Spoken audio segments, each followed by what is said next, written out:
మరిన్ని అప్డేట్స్ అందిస్తారు నాయుడు. చెప్పండి, కార్తీక పౌర్ణమిని పురస్కరించుకొని శైవ క్షేత్రాలన్నీ కూడా భక్తులతో కిటకిటలాడుతున్నాయి. అయితే విశాఖ సాగర తీరంలో భక్తులకు పుణ్య స్నానాలు ఆచరించడానికి ఎలాంటి ఏర్పాట్లు చేశారు?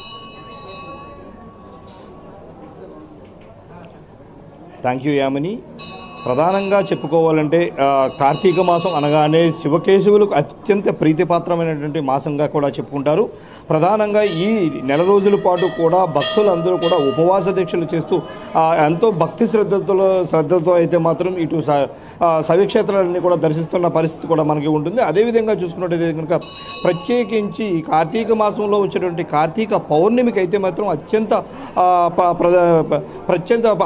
ప్రశస్తమైనది కూడా చెప్పుకుంటారు. ఎందుకంటే శివకేశవులకు అత్యంత ప్రీతిపాత్రమైన ప్రధానమైన దినంగా కూడా మనకి చెప్పుకుంటున్న పరిస్థితుల్లో అయితే మాత్రం విశాఖలో ఇక్కడ భక్తులు అయితే పూర్తి స్థాయిలో ఇక్కడ శైవక్షేత్రాలను దర్శిస్తూ తెల్లవారుజాము నుంచి ఇక్కడ రావడం జరిగింది. అదేవిధంగా చూసుకున్నట్టు కనుక ప్రత్యేకించి ఈరోజు ఏదైతే ఉసిరి చెట్టుకు దర్శనం చేసుకొని ఉసిరికాయలతో పాటు ఉసిరి చెట్టుకు పూజలు చేయడం, అదేవిధంగా తర్వాత 365 ఒత్తులతో పాటు అంటే సంవత్సరం మొత్తం కూడా ఒకేసారి కూడా చూసుకున్నటువంటి ఒత్తులన్నీ కూడా ఈ రోజునే కూడా వీళ్ళు వెలిగించడం ద్వారా అయితే మాత్రం ప్రధానంగా శివుడి తాలూకా పూర్తి ఫలం కూడా ఉంటుందంటూ కూడా వీళ్ళందరూ కూడా భావిస్తూ ఉంటారు. అదేవిధంగా చూసుకున్నట్టయితే కనుక ప్రధానంగా ఇక్కడ ఉసిరి చెట్టుకు సంబంధించినంత వరకు ఉసిరి చెట్టుకు పూజలు చేయడం ద్వారా అత్యంత పూజా ఫలం దక్కుతుందంటూ కూడా చెబుతున్న పరిస్థితి అయితే మనకు కనిపిస్తుంది. ఇక్కడ మనకి చూసుకున్నట్టయితే కనుక విశాఖలో ఇప్పటికే కూడా ప్రధాన ఆలయాలన్నీ కూడా భక్తులతో కిటకిటలాడుతున్న పరిస్థితి ఉంది. తెల్లవారుజామున 4 గంటల నుంచి భక్తి స్నానాలు చేసి అవి అందరూ కూడా అక్కడికి శివాలయాలకు రావడం జరిగింది. ఈ నేపథ్యంలో ఇక్కడ భక్తులందరూ కూడా స్వామివారిని దర్శించుకొని ఉసిరి చెట్టుతో పాటు పూజించి ఉసిరికాయల ద్వారా ఆ ఉసిరికాయను కూడా ఇక్కడ పెట్టి దీపం నైవేద్యం కూడా పెట్టిన పరిస్థితి కూడా మనకి చూస్తున్నాము. అదేవిధంగా చూసుకున్నట్టు కనుక ఏదైతే ప్రధాన అర్చకులు మనతో పాటు ఉన్నారు, ఈయన అడిగి మరిన్ని విషయాలు తెలుసుకుందాం.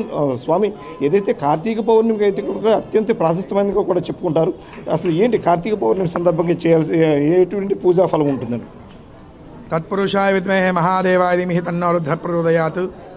శ్రీ పార్వతీ రామలింగేశ్వర స్వామి అనుగ్రహం పరిపూర్ణంగా అందరి భక్తులకి ఉండాలని కోరుకుంటూ ఈ యొక్క కార్తీక మాసంలో ఎవరైతే భక్తి శ్రద్ధలతో శివాలయ దర్శనం చేసి శివ దర్శనం చేసుకుని శివుడికి అభిషేకాది కార్యక్రమాలను చేస్తారో వారికి ఈతి బాధలన్నీ కూడా తొలగి అష్టైశ్వర్యములు కలుగుతాయని చెప్పి శివ పురాణంలో వివరించడంతో పాటుగా శాస్త్రాలు వివరించడం జరిగింది. కావున ప్రత్యేకించి యొక్క పౌర్ణమి ఇత్యాదివి క్షీరాబ్ది ద్వాదశి మరియు పౌలుపాడ్యమి ఇత్యాది తిథుల యందు ఈ కార్తీక మాసంలో స్వామివారికి విశేష అభిషేక కార్యక్రమాలు చేయడం వల్ల, స్వామి దర్శనం చేయడం వల్ల బ్రాహ్మణులకు స్వయంపాకం, దీపదానం, స్వయంపాకదానం, శాలిగ్రామదానం ఇత్యాది దానాలని చేయడం వల్ల తమ యొక్క పితృలోకంలో ఉన్నటువంటి వారందరూ కూడా శాంతింపబడి స్వామి అనుగ్రహ పాత్రులై వారికి ఉత్తమగతులు సంప్రాప్తింపబడతాయని చెప్పి మనకి శివపురాణంలో వ్రాయడం జరిగింది.